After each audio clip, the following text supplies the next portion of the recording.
ప్రభుత్వ ఉద్యోగి కానీ చేసేది మాత్రం బొమ్మలు వేస్తారు. ఒక ఆర్టిస్ట్గా తన జీవితాన్ని ప్రస్తావించి అంచెలంచెలుగా ఎదుగుతున్న పరిస్థితి. ఆయన విశాఖవాసి మొక్క విజయ్ కుమార్ చిరుధాన్యాలతో ఫోటోలు వేసి ప్రధానమంత్రి స్థాయి వరకు వెళ్ళిన పరిస్థితి ఉంది. ప్రస్తుతం అంతా విజయ్ కుమార్ ఉన్నారు. సో చెప్పండి, ఏ విధంగా చూడొచ్చు? మీ ఆర్ట్ ప్రైమ్ మినిస్టర్ వరకు కూడా వెళ్ళిందని చెప్తున్న పరిస్థితి ఉంది. అవునండి, యాక్చువల్గా అయితే నేను ఈ ఆర్ట్ చేయడానికి కారణం ఏంటంటే నా మెసేజ్ ఇది మిల్లెట్స్తో దీన్ని చేయడం అనేది నాది యూనిక్ ఆర్ట్ అండి.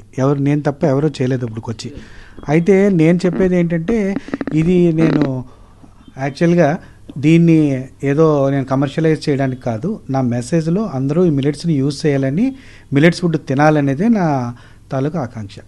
దాని కోసం అని చెప్పి నేను గత సంవత్సరం 2023 నుంచి నేను చేస్తున్న రకరకాల అంటే అందరూ ఫోకస్ అయ్యే విధంగా నేను వాళ్ళ మన ఫెస్టివల్స్ అన్నింటినీ కూడా బేసిక్గా తీసుకుని నేను వాటి మీద ఫోకస్ చేసి ఒక్కొక్క పండగకి కూడా ఆ ఫెస్టివల్ రిలేటెడ్గా ఉండే పిక్చర్స్ చేయడము, అది అందరూ చూడడం బాగుందనడం, అది మిల్లెట్స్తో కలర్స్ వాడకుండా చేయడం అనేది వాళ్ళు ఎంత దానిలో హ్యాపీగా ఫీల్ అయ్యి నాకు చెప్పడం జరుగుతుంది. ఆ విధంగానే నేను థింక్ చేసి గత 23 నుంచి కూడా కంటిన్యూ చేస్తూ వస్తున్నానండి. ఇది ఇంకా కంటిన్యూ చేస్తానండి. అలా కంటిన్యూ చేసి అందరికీ కూడా మిల్లెట్స్ తినాలనే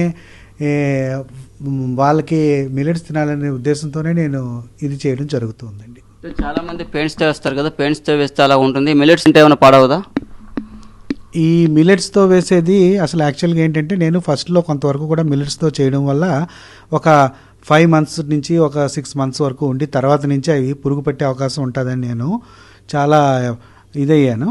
కానీ ఏంటంటే నాకు కూడా తర్వాత నుంచి కూడా నాకు తెలిసింది ఏంటంటే దీనిపైన మామూలు ఫ్రేమ్తో పాటు గ్లాస్ కాదు, దీనిపైన ఒక రెజిన్ కనుక మనం వాడగలిగితే, రెజిన్ అనేది ఒక కెమికల్, అది డ్రై అయిపోతే మీకు ఒక గ్లాస్ లాగా మీకు పైకి కనిపించడం జరుగుతుంది. అది ఎప్పటికీ ఇంక జీవితాంతం పడే అవకాశం లేదు. మీకు అది ఒక మంచి గుర్తింపు గల ఆర్ట్గా మీరు ఎప్పుడూ దాన్ని చిరస్థాయిగా ఉంచుకునే అవకాశం ఉంటుందండి. ఇది అంటే మీకు ఒక కేంద్ర ప్రభుత్వ ఉద్యోగి అలాంటిది ఏ విధంగా బ్యాలెన్స్ చేసుకుంటారు? పక్క ఆర్ట్ను పక్క ఉద్యోగం. యాక్చువల్గా హాబీ అనేది నా ఆర్ట్ అండి. నేను ఫ్రీలాన్స్ ఆర్టిస్ట్.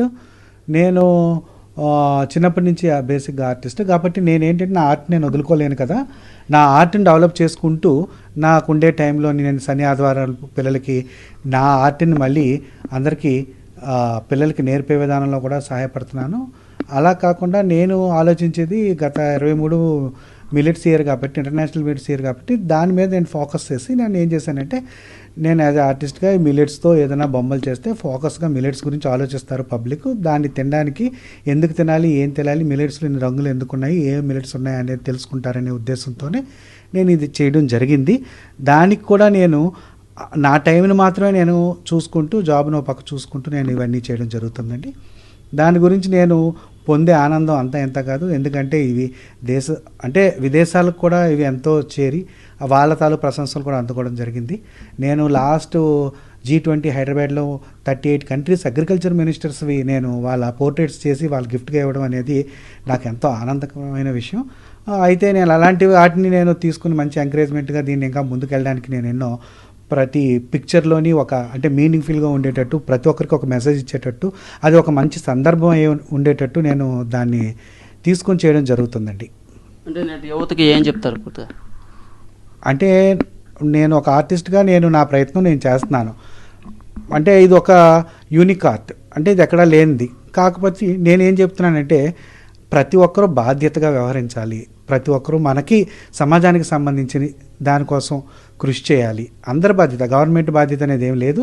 మనం కూడా బాధ్యతగా ఉంటే గవర్నమెంట్ కూడా బాధ్యతగా ఉంటుంది. మన తరపున కృషి మనం కూడా చేయాలనేది నా ఉద్దేశం అండి. అంటే మీకు ఎటువంటి రికార్డ్స్ వచ్చాయి, అవార్డ్స్ కానీ అలాంటివి ఏమన్నా? యాక్చువల్గా నేను ఈ మిల్లెట్స్లో గత లాస్ట్ సంవత్సరం నుంచి నేను చేస్తున్న ఈ మిల్లెట్స్లో నాకు తెలుగు బుక్ ఆఫ్ రికార్డ్స్ వచ్చిందండి. తర్వాత మెరికల్ వరల్డ్ రికార్డ్ అని వాళ్ళు కూడా నన్ను అప్లై చేసుకోమని చెప్పి నన్ను తెలుసుకుని వాళ్ళు కూడా పెట్టి ఇవ్వడం జరిగింది.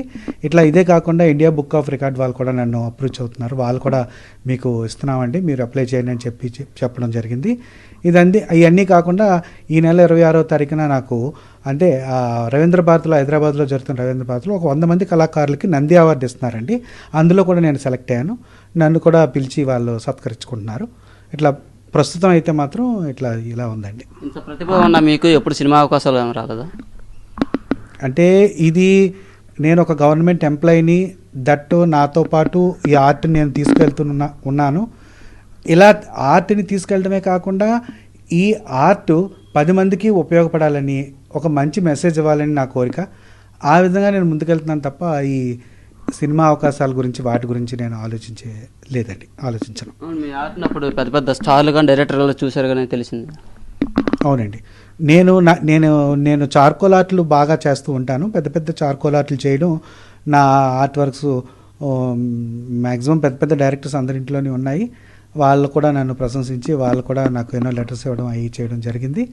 అది నేను ఆనందకరంగా తీసుకుంటాను తప్ప అది ఒక ఫిల్మ్ ఇండస్ట్రీలోకి వెళ్ళే విధంగా మాత్రం నేను చూడండి.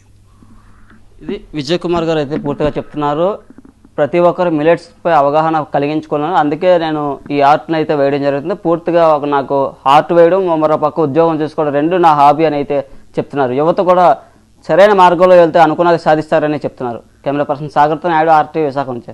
మరిన్ని వీడియోస్ కోసం ఛానల్ ని సబ్స్క్రైబ్ చేయండి. లేటెస్ట్ అప్డేట్స్ కోసం వాట్సాప్ ఛానల్ ని ఫాలో చేయండి. అండ్ లింక్ డిస్క్రిప్షన్ లో ఉంది.